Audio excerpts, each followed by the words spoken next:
ইনসাইডারের পক্ষ থেকে আপনাদের স্বাগতম। আশা করি সবাই ভালো আছেন। আমরা সালাউদ্দিন তানভীর নিয়ে আলোচনা করব। সালাউদ্দিন তানভীর 5ই আগস্ট সরকার পতনের পর থেকে আমরা তাকে কথিত সমন্বয়ক হিসেবে চিনি এবং এই সমন্বয়ক পরিচয়কে ব্যবহার করে তিনি সরকারি অফিস আদালতে অবাধ যাতায়াতের একটা একচ্ছত্র আধিপত্য পেয়ে যান এবং সেটা কাজে লাগিয়ে তিনি বিভিন্ন সরকারি অফিস আদালতে তদবির বাণিজ্যে জড়িয়ে পড়েন। এতে তিনি কোটি কোটি টাকা ইনকাম করেন।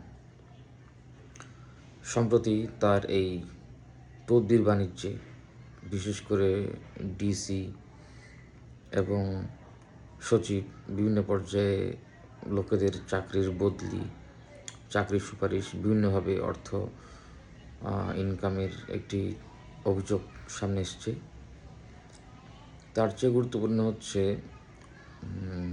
এনসিপি যখন গঠিত হয় তারপরে তিনি এনসিপির যুগ্ম সচিব হিসেবে দায়িত্ব পান। এরপরে তার ক্ষমতার ব্যবহার আরও জোরালো হয়ে ওঠে এবং সবচেয়ে গুরুত্বপূর্ণ যেটি, বর্তমানে তিনি এনসিটিভির 400 কোটি টাকা দুর্নীতির একটি অভিযোগে তার বিরুদ্ধে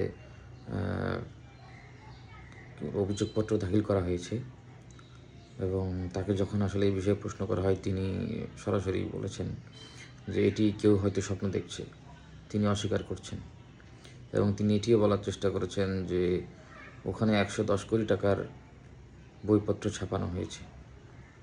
তো আমাদের প্রশ্ন হচ্ছে, তিনি যদি জড়িত নাই থাকেন, নাই জানেন, তাহলে 110 কোটি টাকার যে বইপত্র ছাপানো হয়েছে তিনি সেটা কিভাবে জানলেন?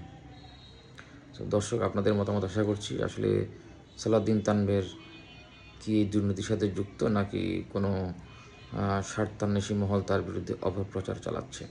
ধন্যবাদ।